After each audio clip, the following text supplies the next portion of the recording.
Hello there, gang, and welcome to another episode of Displaying-Model-Behaviour, the Earth's mightiest video podcast. And today I thought I would do something completely different. I'm going to do a retro review of an amazing old action figure that I found, and honestly, I just want to tell you about it. It's time to go back, way back into time, with the Spider-Man Venom Planet of the Symbiotes Web Attack Venom The Madness action figure. And oh my goodness, this is a near 30-year-old blast from the past that I originally found at Comic-Con, Tokyo Comic-Con, back at the end of last year, who was going for a crazy price. I thought, I can't justify that, I'll walk away. And I did walk away, and then the very next week, boom, I found this guy waiting for me at a Damski in Osaka, and I thought, you know what? It's meant to be. The box was a heck of a lot more dog-eared, which is why he's out of it now, but I was just amazed. I thought, you know what? Sometimes it's worth holding out. And when I got this guy, I was just so blown away with the nostalgia of what action figures used to be. So you know what? Let's talk about it. First of all, let's just take a little look at the box and the presentation because it's so 90s. It shows you what action figures used to be like, and I think some still are. Yeah, we're used to a very kind of generic style with Marvel Legends. Everything comes in a very similar kind of presentation. Whereas with this, it was all bespoke to the individual action figure. So we got this huge, big, awesome Venom The Madness type face that the box is shaped to look like. And then on the back, we got this wonderful presentation of all the different figures that come out, not just in this line, but a whole bunch of subsequent lines as well. We got the Life Foundation going on here. We got the Hulk series as well. There's X-Men Monsters, which features some Age of Apocalypse random characters like Sugar Man and Dark Beast. We got the Spider-Man Arachnophobia Monsters in here too. It was just a fun time for wacky action figures. Honestly, I think that we are living in a better timeline for action figures now because we get the great, perfect comic book recreations, whereas so many of these were just super wacky kids' toys, essentially. I mean, can you imagine? Action figures for children? Madness! Nice little segue there. We've got Venom the Madness. The first thing I'll say is, only 5 points of articulation. That's how you know you're going back to the 90s. We can only move him at the hips, and the shoulders, and the head. That's it. But then there's so much more that comes with this that you just wouldn't get nowadays. I didn't even realize, look at this. He's got a little button on the back that you can press to make his little symbiote heads go, blah, blah, I'm coming to get ya. That's just fun. It's crazy and so silly. Then he's got these weird little tongue tendril. They're like veins. It actually feels a bit gnarly. Did you ever watch Nightmare on Elm Street Part 3 where the guy's being puppeteered by his veins? Yeah, that's what that makes me think of. But the fact that he's just got all these little extra attentions to detail is so much fun. And speaking of fun, we got some mixed media here too, to an extent, because he's all made of the same hard plastic until we get to the Venom arms. The little Venom the Madness arms here are actually made of a soft rubber, so they actually move around. You can ping and twang them about. It's little things like that that just make this feel more alive. I think the reason I wanted to do this was because I had such a bad time with the super expensive Revoltech Venom. I thought, let's go way back. Let's go back nearly 30 years to look to something that just sparks joy for how fun and big and goofy it is. And you know what? This sucker's built to last. You're not going to get any limbs falling off of this guy. So if we're going to take a little look at the paint job, there's an interesting little thing where they've got a little sort of green paint splash kind of splatter on him, which I guess they just chose to, I don't know, break up the black a little bit. Doesn't really do anything for me, but at the same time, it ain't hurting no one. It's there. It adds a little, I don't know, almost a bit of a cosmic kind of feel to this alien character. Got like a Milky Way galaxy going on there. But then the little heads, that's what really makes this so much fun. And also you actually see how we got some more details on this that we don't get on modern action figures. Because this reminds me of the Marvel Legends Toxin figure, which I love. I love that we've got that Toxin figure. But he's got all the little mouths on his back, but they're all just molded in one color of plastic. Whereas all these little heads have all the different paint jobs on them. They've got the bright red eyes, the teeth, they got pink on the gums and the red tongue as well. That's way more paint applications than we're getting for the other characters that we're getting nowadays. So that's really, really awesome to see. Then I just love, you can see, speaking of the extra paint, you've got the pink the pink of the gums going along the side of the teeth there.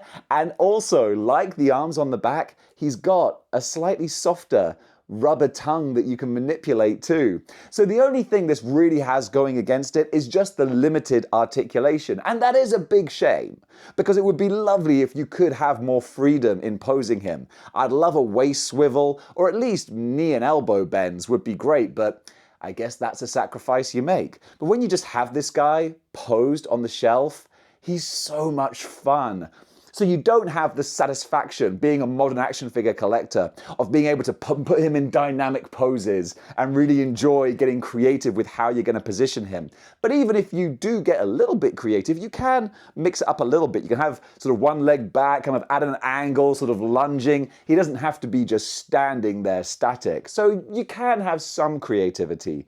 But really, it's just an unusual little time capsule, a jump back in time to see how things were that just made me so happy with this. Plus, you got a freaky awesome extra as well, because Venom the Madness comes with this little guy, and I'm like, what even is this? So I cracked it open, and you've got, and this is actually crazy as well, nearly 30 years old, you've got this little jelly symbiote creature. How cool is this? I have no idea what this is actually made of, but it hasn't perished in 30 years. This thing is still, I was going to say alive and well. It almost feels alive.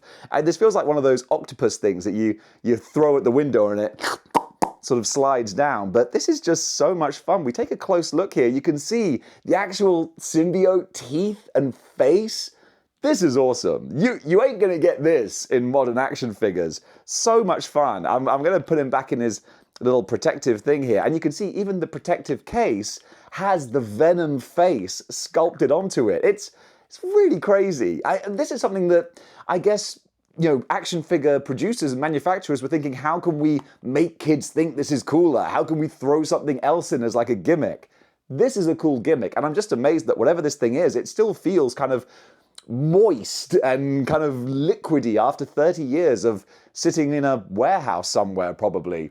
So guys, that does it for my little mini review of this near 30-year-old Venom action figure. You know what, I'll give him a grade as well, just for funsies, I suppose. So as a model behavior grade, I'm going to give this guy 4 out of 5 stars. That might sound a little bit crazy considering the articulation. He's only got 5 points. But you throw in everything else and the nostalgic factor as well. That's so much fun. The fact that he's got the heads that pop up, all the mechanics going on in there. I guess what they sacrificed in tooling for the moving parts, they put into the actual body itself to get that head attack going on there. But then with the extra weird little symbiote thing he comes with, the great paint date details on the heads, I really love this. Such a funny, cool, weird anomaly that I'm so happy to have in my collection. Here in Japan, I binned off the Revoltech, and this is the go-to Venom on my shelf, and honestly, I'm very happy with him. And folks, that does it for my retro review of Toy Biz Venom the Madness from 1996. Crazy, man. It's incredible how great a condition this thing is still in, even if the box is somewhat falling apart. So guys, what do you think of this Venom, and what do you think of this review? Do you like seeing weird, nostalgic, retro reviews? Because if you do, I might do a whole bunch more of them. And if you like this video, then you can also let me know by giving the old thumbs up. Gang, thank you so much for watching, and until next time, keep displaying model behavior.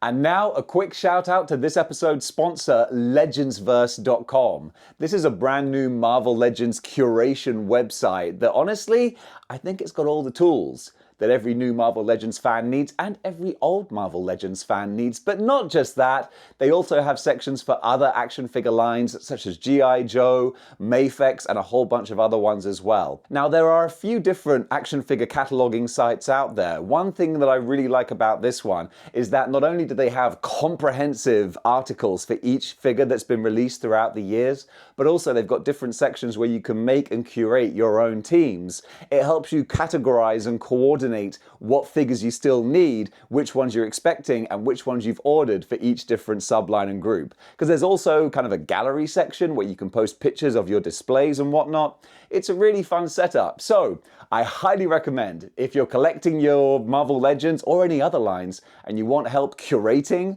your display and your collection, keeping track of everything, including your pre-orders as well, that's a nice thing. You got this different pre-order section where you can click a drop-down menu and select where you've pre-ordered it from, whether or not you've paid, when you're expecting it.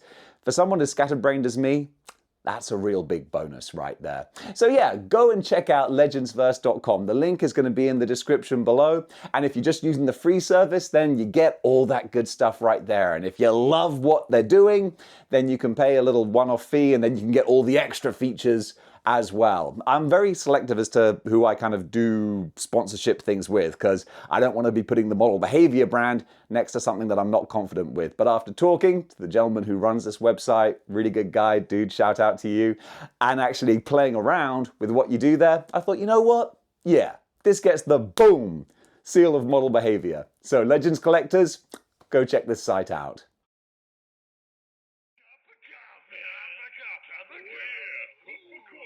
Big time.